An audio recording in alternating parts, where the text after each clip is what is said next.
აგრესიული და შეიარაღებული უმცირესობის ამბოხს, ანუ პუჩს, წინ დიდი მოსამზადებელი სამუშაოები უძღოდა, რომელსაც პირდაპირ უნდა ვთქვათ, ავანგარდში მაშინდელი ქართული ინტელიგენციის მნიშვნელოვანი ნაწილი ჩაუდგა. ახლა ნახავთ ამ ადამიანების კადრებს უკვე მოჩანს ისინი ეკრანზე. პრეზიდენტ გამსახურდიას მოწინააღმდეგეები იკრიბებოდნენ თბილისის სახელმწიფო უნივერსიტეტის წინ. ზვიად გამსახურდიას ეძახდნენ დიქტატორს, უზურპატორს. აქციები იმართებოდა საქართველოს ტელევიზიასთანაც, რაც შემდეგ ტელევიზიის კიბეებზე შიმშილობაში გადაიზარდა. ეს უნიკალური კადრები ჩემს პირად არქივში ინახება. მისი ასლები მე ხელოვნების სასახლის საცავსაც გადავეცი, რომ მომავალი თაობებისათვის ეს უნიკალური მასალა არ დაიკარგოს. და როცა ამ მიმოხილვის მომზადების დროს საარქივო მასალას ვუყურებდი, ძალიან ბევრი პირდაპირ ვიტყვი შემზარავი პარალელი დავინახე.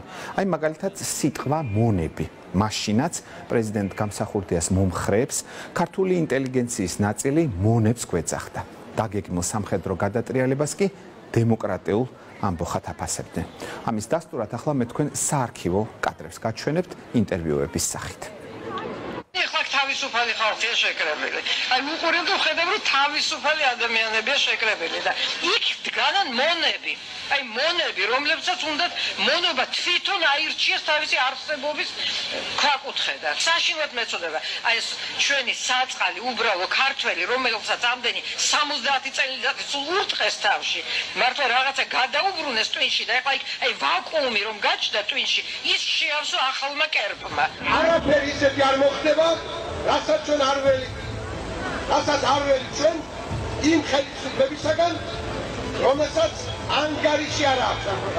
ანგარიში უცემელია, რომ კაცმა მიატოვოს თავისი პოსტი ისეთმა კაცმა, როგორც დღეს საქართველოს პრეზიდენტად უზის, რომ რაღაცნაირად არ ეცადოს სისხლი არ დაგვაროს. უნდა იცოდნენ, რომ ჩვენ თავს ვიცავთ და არავის თავს არ ვესხმით. მთელი ჩვენი ცხოვრება ამას გვემსახურებით.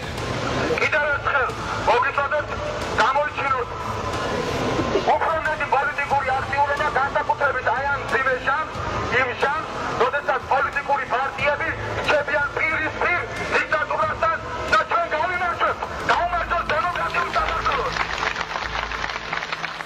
კიდევ ერთი უნიკალური ჩანაწერი უნდა გაჩვენოთ. ეს არის საქართველოს პრეზიდენტ გამსახურდიას გამოსვლიდან ერთი ფრაგმენტი. უბრალოდ შესავალს გავაკეთებ და ვიტყვი, პრეზიდენტი გამსახურდია წინასწარმეტყველებდა, რომ მისი გადადგომის შემთხვევაში საქართველოში დაიწყებოდა ომი და სამოქალაქო დაპირისპირება. ამის დაჯერება მართლა ძალიან ძნელია, იმდენად წინასწარმეტყველურია პრეზიდენტ გამსახურდიას ეს გამოსვლა და მოდით კვლავ საარქივო ჩანაწერი ვნახოთ. ჩემი ამ პოსტიდან წასვლა გამოიწვევს საქართველოს ადგილზე რამდენიმე სახელმწიფოს ჩამოყალიბებას. აბსოლუტური გადაჭერბების გარეშე გეუბნები, ჩხილებს არ ხსნით, ყველანი მიხვდით. ყველამ დაძაბეთ გონება და განსაკუთრებით ვთხოვთ, ბატონო ოპოზიციონერებო თქვენ, ვინაიდან ეს უახლოეს ხანში გამოიწვევს საქართველოს როგორც ასეთი საქართველოს სახელმწიფო მთლიანობის როგორც ასეთი სრულ დეზინტეგრაციას და დარღვევას, სრულ ანარქიას საქართველოს მთელ ტერიტორიაზე პირველ რიგში თბილისში და მე დაგიხატავ თბილისს. თუ ეს ამბავი მოხდა, აი იმ შემთხვევაში თბილისი გადაიქცევა რამდენიმე უბნად დანაწევრებულ ქალაქად, სადაც იქნება ერთადერთი ხელისუფლება შეიარაღებული ბანდები და მათი ხელმძღვანელები. ყოველი უბანი იქნება თითო შეიარაღებული ბანდის ხელში და მისი ხელმძღვანელის ხელში. მათ შორის იქნება შეიარაღებული ბრძოლა ძალაუფლებისთვის და ზეგავლენისთვის. იქნება მოსახლეობის არნახული ძარცვა, არნახული დარბევა.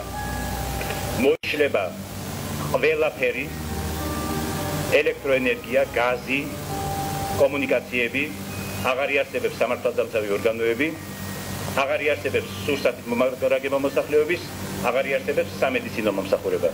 თბილისი შესაძლოა გადაიქცეს მკვდარ ქალაქად და საერთოდ შეწყვიტოს არსებობა.